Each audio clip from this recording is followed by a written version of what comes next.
도끼를 치실 때 어떻게 치냐면 지금 모탕이 이렇게 낮아요. 근데 원래 모탕은 좀 3cm 이상 크게 흙을 중심이 놓고 도끼를 내려칠 때는 항상 무게중심이 같이 몸도 같이 내려가면서 땅을 찍듯이 어떻게 다치냐면요. 도끼를 쳤다 이렇게 하면 이렇게 해서 저한테로 와요. 오른발이 가면 오른발 찍거나 무릎을 찍거나 이 길이가 딱 제 정강이까지 오죠. 작은 도끼도 마찬가지예요. 작은 도끼도 휘둘러다 보면 탁 하면 일로 가요. 그래서 많이 다쳐요. 옆으로 치다 보면 일로 오고. 그렇기 때문에 항상 작업할 때는 도끼는 옆으로 치든 세로로 칠 때는 밑바닥을 찍든 그렇게 해서 사용을 하셔야 내 몸으로 도끼날이 안 날라오게끔 하실 수가 있고요.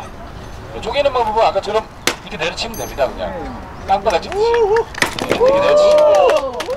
쪼개지고요. 작은 나무를 쪼갤 때 첫 번째 방법은 모탕에 도끼를 넣고 이렇게 때리는 방법이에요. 좀 세게 내려치면 바닥까지 꽂히기 때문에 이렇게 뒤틀어서 쪼갤 수가 있거든요. 이렇게 쪼갤 수가 있는 방법이 있고, 그 다음 방법은 얘를 위에서 쪼개고 싶어요. 근데 잡을 수가 없잖아요. 작아서. 아까도 잠깐 보여드렸지만 다른 나무를 이용하시면 돼요. 얘를 넣고 나무 이걸 잡으세요. 나무를 잡으시고 이렇게 쪼개시면 돼요. 그런 다음에 쉽게 쪼갤 수가 있어요. 도끼로도. 도끼가 성능이 좋지 않아도 다 할 수 있어요. 도끼 탓은 하지 마세요. 도끼는 아무 잘못이 없습니다. 도끼는 날만 약간 가려놓으면 다 돼요. 이게. 이런 식으로. 살살 해도 되고, 아까처럼 더 잘게 자르려면 다른 방법은 스웨디식 방법인데 도끼와 나무를 이렇게 같이 잡아요.